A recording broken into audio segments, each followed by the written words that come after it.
Hey, Happy New Year, amigos. Welcome back to a new video on my channel. I'm the worst, I know. I suck at posting and keeping up with consistency and everything. But I've been busy, I switched jobs. It's been a busy time for me. But I'm still out here, getting it, still making some content, doing some shooting and trying out new stuff.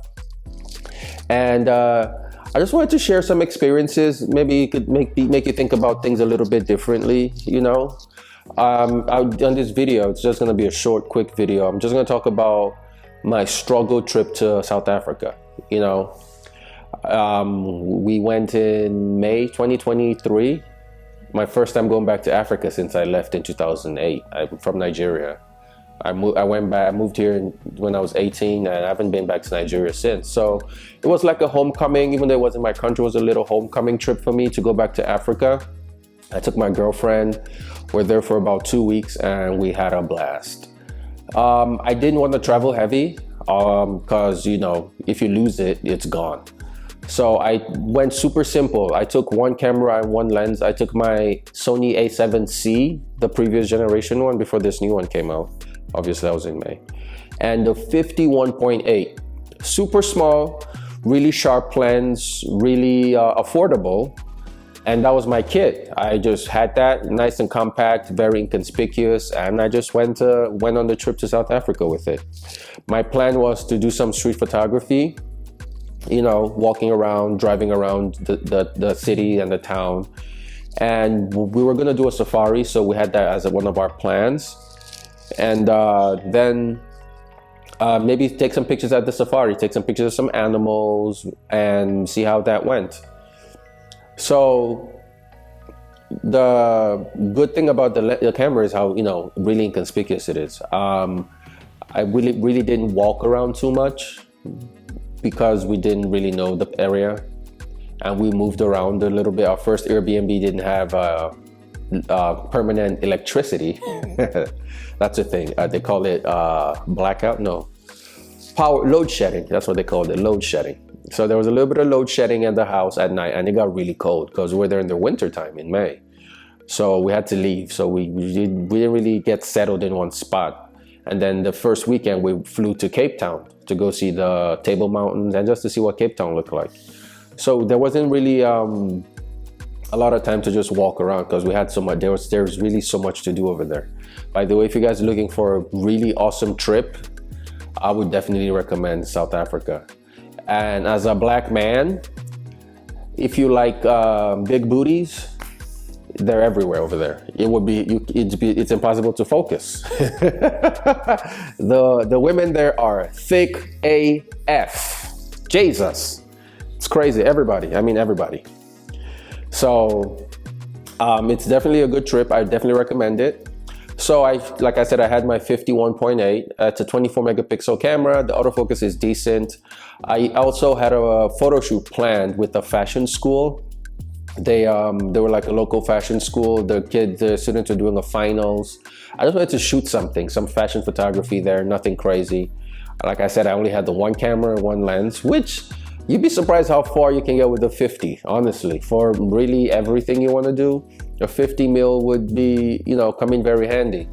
So I met with the school. I did some photos with them, just driving around Johannesburg. We were doing a lot of, I was doing street photography from the back of my Ubers because I wasn't really walking around. A lot of the places were kind of far to get to, so we just take cabs and Ubers.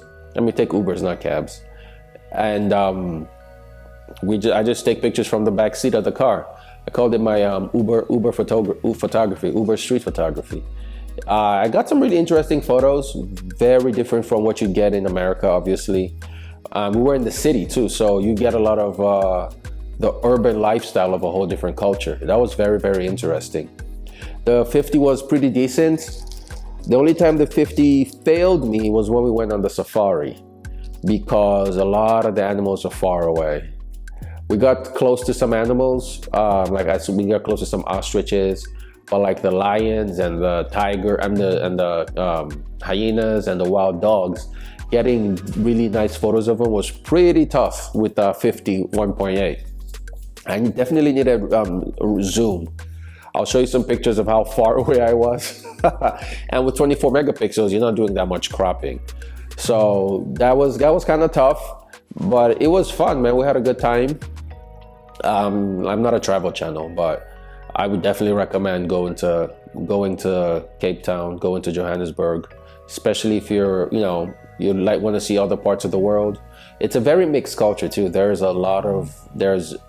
Nigerians, there were Africans from other countries, there were white people everywhere. There were a lot of Asians. It was a melting pot. I was very, very surprised at how much diversity the country has.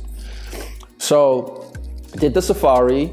I got some really interesting photos. It was gloomy at first, then the sun kind of came out towards the end. It was really cold too. Towards the end of the safari, I just, shot with what I had, did what I could, made it happen. Then we went to a day later, I think, or 2 days later, we went to go see elephants. Those, because we were able to get up close to them, we were able to touch them and stuff. I was able to get some really cool photos of the elephants up close. So that was really cool. But the rest of the trip was just random, driving around, taking street photos here and there. I did a lot with my cell phone too, because there's just times where I just didn't want to take my camera. That's the problem with having gear, especially in a place where you're not very comfortable with. Just walking around with a camera, you might be a little nervous. I mean, I'm a big guy. I'm not scared someone's going to try to rob me or anything, but sometimes it's just cumbersome. I'd rather just walk with my phone, nice and handy, and just take pictures with my phone if I really wanted to take pictures. But to actually use your camera, you have to make a conscious effort. And that could be difficult sometimes, honestly, because sometimes you just want to walk around. You don't want to have the camera strap hanging onto you. If I had a really light, I know the A7C is small, but it's not the lightest camera. So if I had something smaller, maybe maybe an X100V, I wouldn't even the Leica Q3 is a little too big. Maybe the Sony RX1 Mark II, maybe that would have been a easier camera to walk around with. But just the A7C and the 50, it was a pretty small kit. But I'm just not really I'm not really one that just walks around to take pictures. It's not my thing. Street photography is not really my thing. But I tried it, when I remembered to take my camera. That's the big thing, is actually while you're rushing out the house to get to somewhere, it's actually remembering to pick up your camera and take it with you. But yeah, that was my experience. It was it was a fun time. Oh my God, I'll show you some pictures of the two of us. We had a blast. We went hot air ballooning. We went to Nelson Mandela's house, the safari, the food. I tried ostrich meat for the first time. That was something. I do wish I went with a big 600mm, 400mm lens when I went on the safari, because I feel like I could have gotten some really, really cool pictures. There was zebra that was just far away, and the wildebeest were so far away. You just couldn't get those nice quality pictures that you would get if you had a big telephoto or a zoom. So that kind of sucked. But all in all, man, at least I got some pictures that I thought were cool. I'll show them to you. I'm not the biggest street photography person, but I did a little something. I can't complain. Yeah, tell me what you think. This year we're gonna go to Thailand, where I'm thinking either Thailand or we're gonna go to Colombia. I'm not sure yet. Depends on how much money I got, But I'm gonna plan a little bit better, especially with this camera that I'm using right now. I think it's a lot nicer for street photography. So let me know what you think of the photos. Let me know if your experience is traveling and how you shoot when you travel. And let's have a discussion in the comments. I'm back. I'm gonna make some more videos this week and for the rest of the year. We're gonna talk about gear that's coming up this year. We're gonna talk about things we're excited for, and just have a chill discussion. That's what I like to do on my channel. Just especially in the comments, just talk to people and see what people think and people's opinions. Talk to you guys in the next video. Please like the video, subscribe if you're new, and we'll talk soon. Thank you. Bye.